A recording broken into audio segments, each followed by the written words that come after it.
think that's important, isn't it? We remember these are human beings because they're getting hammered from everywhere at the moment. I think they are. The referees had taken centre stage too much. People were talking about them too much. I'm not sure referees want to be in the spotlight. They want to do their job, and they know that if we're not talking about the referees, it pretty much means that they've done a good job. They are under more and more scrutiny. They were in such a rush to make that decision. And I think that's because we've put them under pressure to reach these decisions really, really quickly. Everybody was complaining about the fact that it was taking too long.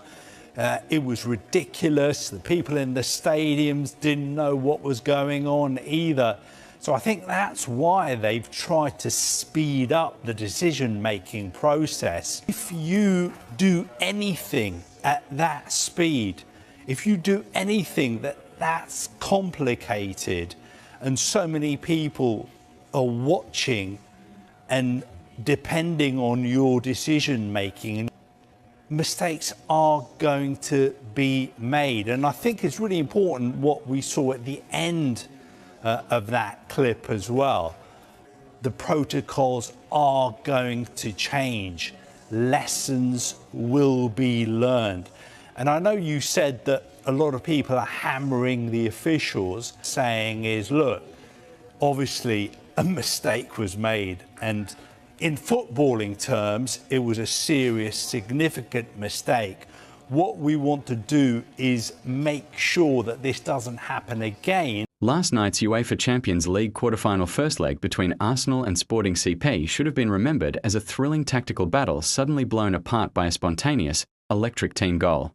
Instead, it will go down in history, at least among Gunners fans, as yet another VAR outrage, a baffling ruling that robbed Arsenal of what looked like a perfectly legitimate goal and plunged supporters into fury.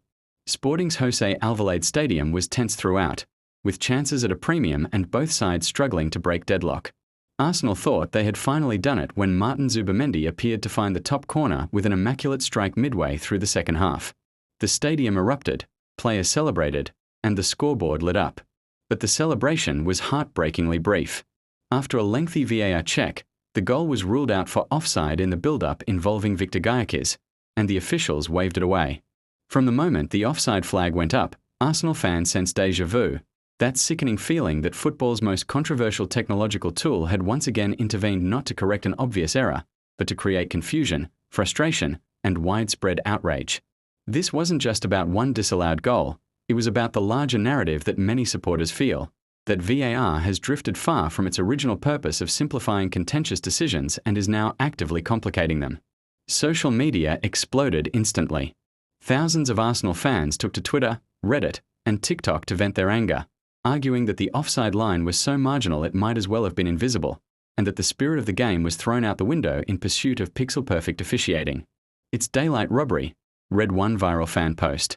Another said VAR had become a joke and that no player, manager, or supporter could reasonably celebrate a goal until after a lengthy review was complete. These sentiments are familiar to anyone who has watched Arsenal this season, or indeed any Premier League or Champions League match, with the slow-marching spectre of VAR hanging over every attacking moment. Critics are not just emotional, they're analytical, too. The overarching gripe is simple.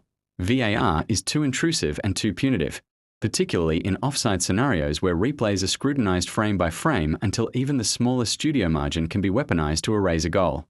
A league where attackers are judged by millimeters and referees are expected to find flaws that the human eye, or the live officiating team, could not, becomes a league where spontaneity, joy, and the flow of the game are casualties of technological overreach.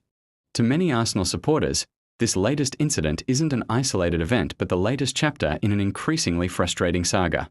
Over the past seasons we've seen goals ruled out, penalties denied, and matches altered by VAR decisions that feel inconsistent at best, and at worst, inexplicably harsh.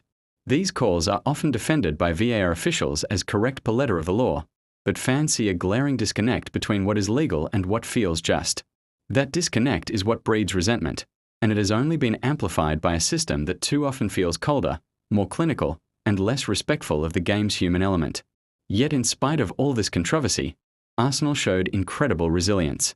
With the score still 0-0 after the disallowed goal, they didn't crumble. Instead, they kept pushing, and their patience and belief was eventually rewarded.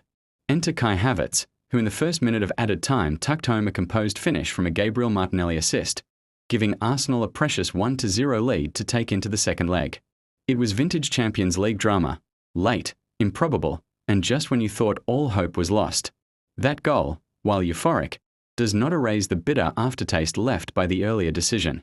It merely highlights the contradictions of modern officiating. You can have a moment of sheer emotion, and within moments be plunged into confusion and debate. It makes you wonder whether football is drifting too far from its heart, a game meant to be played and felt, and turning into something governed by lines, cameras, and microscopic decisions that fans may never fully accept. In the post-match interviews, pundits and fans alike questioned what this means not just for Arsenal, but for football's future. Standards need to be consistent, rules need clarity, and technology should support, not supplant, the flow of the game. If VAR continues to produce moments like this, the debate around its place in football won't just simmer, it will boil over. As Arsenal head back to North London for the second leg, they do so with a narrow advantage, but also a renewed sense of frustration with football's officiating conscience. For the rest of us, the only certainty is that the debate over VAR is far from over.